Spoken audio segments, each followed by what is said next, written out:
আসসালামু আলাইকুম। আমরা লটকনের সরকারি রাজ্যে চলে আসছি। কি পরিমাণে ফল আসছে দেখেন।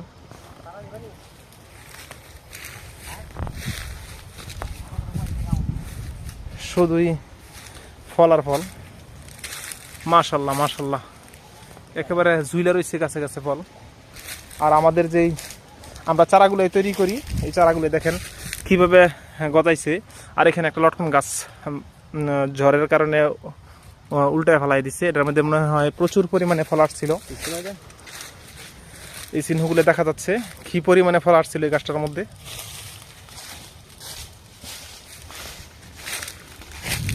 যদি এরকম জাতের চারাগুলো নিতে চান তাহলে অবশ্যই যোগাযোগ করতে পারেন। ফেসবুক এবং ইউটিউবে 2 জায়গায় আমাদের নাম্বার দেওয়া থাকবে ইনশাল্লাহ।